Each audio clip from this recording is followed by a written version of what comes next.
আগামী মার্চ মাস থেকেই আমরা বাংলাদেশিরা পেয়ে যাব ভারতের ট্যুরিস্ট ভিসা। বিভিন্ন ভিডিও বা বিভিন্ন জায়গায় হয়তো আপনারা দেখেছেন আগামীকাল, আগামী সপ্তাহে ভারতীয় ট্যুরিস্ট ভিসা পাওয়া যাবে। কিন্তু আমি কেন মার্চ মাসে ট্যুরিস্ট ভিসা পাওয়া যাবে সেটা বললাম, তার বিস্তারিতই থাকছে আজকের এই ভিডিওতে। আসুন ভিডিওটি শুরু করছি।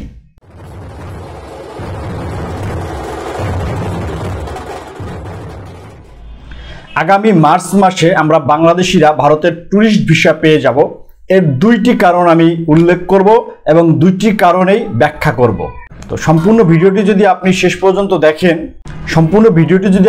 আপনি বুঝতে পারবেন যে কেন আমি বলেছি মার্চ মাস থেকে ভারতীয় ট্যুরিস্ট ভিসা পাওয়া যাবে। প্রথম যে পয়েন্টটি আমি উল্লেখ করব সেটা হচ্ছে আগামী 8ই ফেব্রুয়ারি আন্তর্জাতিক মেডিকেল ট্যুরিজম একটি প্রোগ্রাম হতে যাচ্ছে বাংলাদেশে, যেখানে ভারতের বড় বড় হসপিটালের প্রতিনিধিরা সেখানে উপস্থিত থাকবেন। তো যেখানে বাংলাদেশে অনুষ্ঠিত হতে যাচ্ছে আন্তর্জাতিক মেডিকেল ট্যুরিজম এবং ভারতের হসপিটালের বিভিন্ন প্রতিনিধিরা আসবেন বাংলাদেশে, সেখানে অবশ্যই মেডিকেল বিষয়ক অনেক আলোচনা হবে এবং এটা শোনা যাচ্ছে যে এখানে মেডিকেল ভিসা বিষয়ক আলোচনা হবে। তো আপনারা জানেন যে 5ই আগস্টের পরবর্তী সময় ভারতের সকল ধরনের ভিসা বন্ধ করে দিয়েছিল বাংলাদেশিদের জন্য। এরপরে মেডিকেল ভিসা খুব কম পরিমাণে স্লট দিয়ে চালু হয়েছে, এখন সেটা চলমান রয়েছে। তো ভারতের অনেক মেডিকেলের যারা রোগী রয়েছেন তার বড় একটি অংশ বাংলাদেশিরা, এবং ভারতের কলকাতা সহ অন্যান্য কয়েকটি শহর রয়েছে যেখানে বাংলাদেশের রোগী, তাদের গার্ডিয়ান এবং বাংলাদেশি দর্শনার্থীরা অবস্থান করেন।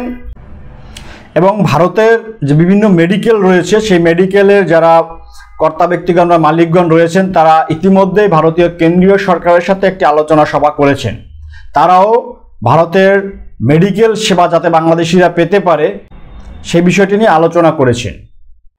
এবং বর্তমানে গত 5ই আগস্টের পরবর্তী সময়ে যখন ভারতীয় মেডিকেল ভিসা চালু করা হয়েছে, খুব কম পরিমাণে স্লট দেওয়া হতো, এখন কিন্তু সেই স্লট দেওয়ার পরিমাণটা কিন্তু বাড়াচ্ছেন। এবং যেটা আমরা পূর্বের ঘোষণা অনুযায়ী শুনেছি ফেব্রুয়ারি মাসে এটা স্বাভাবিক হয়ে যাবেন। তো ফেব্রুয়ারি মাসে হয়তো মেডিকেল ভিসাটা স্বাভাবিক হয়ে যেতে পারে, এবং এই মেডিকেল ভিসা স্বাভাবিক হওয়ার কারণে হয়তো ট্যুরিস্ট ভিসাটাও দেওয়া শুরু করবে। যে গত 25শে জানুয়ারি শনিবার সন্ধ্যার পরে ভারতের 76তম প্রজাতন্ত্র দিবস উপলক্ষে ভারতীয় হাই কমিশন একটি অনুষ্ঠানের আয়োজন করেছিল রেডিসন ব্লু ওয়াটার গার্ডেন হোটেলে। তো সেখানে বর্তমান অন্তর্বর্তীকালীন সরকারের উপদেষ্টারা, বিএনপির বিভিন্ন শীর্ষ নেতৃবৃন্দ, জাতীয় পার্টি নেতৃবৃন্দ, গণ অধিকার পরিষদের নেতৃবৃন্দ, বাংলাদেশ জাসদ, জনসংহতি, এরকম বিভিন্ন রাজনৈতিক দলের শীর্ষ নেতৃবৃন্দরা সেখানে কিন্তু উপস্থিত ছিলেন। এবং ইতিপূর্বে আমরা যাদেরকে দেখেছি যে ভারত বিরোধী বিভিন্ন কথা বলেছেন, তারাও কিন্তু এই অনুষ্ঠানে ভারতের পক্ষে অনেক কথা বলেছেন। একই সাথে আমরা দেখেছি প্রধান উপদেষ্টা ডক্টর মোহাম্মদ ইউনূস, তিনিও কিন্তু বিদেশ ভ্রমণে গিয়েছেন। সে বিদেশ ভ্রমণে গিয়ে তিনিও কিন্তু ভারতের বিপক্ষে কোনো কথা বলেননি, বরঞ্চ ভারতের পক্ষে কথা বলেছেন। এবং ভারতের উচ্চ পর্যায়ে যারা রয়েছেন সরকারে, তারাও কিন্তু বাংলাদেশের পক্ষে কথা বলছেন। অর্থাৎ বোঝা যায় যে আগামী কিছুদিনের মধ্যেই ভারত এবং বাংলাদেশের মধ্যে একটা সুসম্পর্ক তৈরি হতে যাচ্ছে, এবং এ বিষয়ে আগামী অল্প কয়েকদিনের মধ্যেই ভারত এবং বাংলাদেশের উচ্চ পর্যায়ে একটা বৈঠক অনুষ্ঠিত হওয়ার কথা শোনা যাচ্ছে। তো এই বৈঠক যদি অনুষ্ঠিত হয় সেক্ষেত্রে বাংলাদেশ এবং ভারতের একটি সুসম্পর্ক তৈরি হলে, কিন্তু ভারতের মেডিকেল ভিসাটি স্বাভাবিক হলে স্বাভাবিকভাবেই ট্যুরিস্ট ভিসাটা হয়তো আমরা মার্চ মাস থেকে পেয়ে যাব।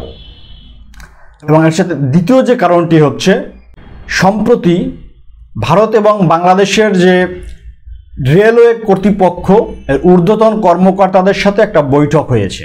সেই বৈঠকে বাংলাদেশ এবং ভারতের যে সরাসরি ট্রেন চলাচল করে 3টি ট্রেন, মৈত্রী, মিতালি এবং বন্ধন এক্সপ্রেস, এই ট্রেনগুলো পুনরায় চালু করার জন্য এখানে আলোচনা হয়েছে। তো বাংলাদেশের যারা ঊর্ধ্বতন কর্তৃপক্ষের লোকজন ছিলেন তারা সেখানে বলেছেন যে বাংলাদেশ এবং ভারতের যে সরাসরি বাসগুলো চলছে, ট্যুরিস্ট ভিসা না থাকার কারণে বাসগুলো 4 জন 5 জন 6 জন করে যাত্রী নিয়ে চলাচল করছে। তো সেক্ষেত্রে এই ট্রেনগুলো আসলে চালু করে তারা যাত্রী পাবে কোথায়? তো এই আলোচনার আসলে সিদ্ধান্ত কি হয়েছে সেটা আমরা জানতে পারিনি, কিন্তু দেখা গিয়েছে যে এই যে ট্রেনগুলো, সেই ট্রেনগুলো ধোয়া মোছার কাজ চলছে। অর্থাৎ ধোয়া মোছার কাজ চলছে বলতে বোঝা যায় যে সেই ট্রেনগুলো শীঘ্রই চালু হতে চলেছে। তো ট্রেনগুলো চালু হতে হলে ট্যুরিস্ট ভিসার প্রয়োজন, সেগুলো নিয়ে আলোচনা হয়েছে। অর্থাৎ বোঝা যায় যে ট্যুরিস্ট ভিসা খুব শীঘ্রই শুরু হতে যাচ্ছে এবং দুই দেশের ঊর্ধ্বতন কর্মকর্তা বা কর্তৃপক্ষের মাধ্যমে যে জিনিসটি জানা গিয়েছে, হয়তো আগামী মার্চ মাসেই চালু হতে যাচ্ছে ভারতের ট্যুরিস্ট ভিসা। এটা বাংলাদেশি যারা ট্যুরিস্ট রয়েছেন, ভারত ভ্রমণ করতে চান, অনেকদিন ভারত ভ্রমণ করতে পারেনি, তাদের জন্য অবশ্যই একটি সুখবর। তবে অনেকেই অনেক ভিডিওতে আমরা দেখেছি বলছেন আগামী সপ্তাহে, আগামীকাল ভারতের ট্যুরিস্ট ভিসা শুরু হচ্ছে। সেখানে বিশেষ কোনো তথ্য আমরা দেখতে পাইনি।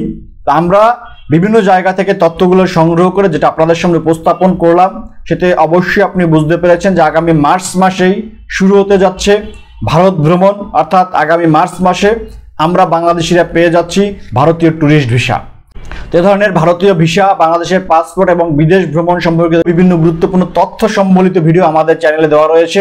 অবশ্যই চ্যানেলটি ঘুরে আসতে পারেন এবং যারা এখন পর্যন্ত চ্যানেলটি সাবস্ক্রাইব করেননি, অনুরোধ থাকবে চ্যানেলটি সাবস্ক্রাইব করে পাশের বেল বাটনটি ক্লিক করে দেবেন এ ধরনের গুরুত্বপূর্ণ ভিডিও সবচেয়ে সহজে এবং সবার আগে পাওয়ার জন্য। আজকের ভিডিও সম্পর্কে কোনো ধরনের মতামত থাকলে অবশ্যই কমেন্টস করে জানাবেন। তো সবাই ভালো থাকবেন, সুস্থ থাকবেন, দেখা হবে পরবর্তী ভিডিওতে।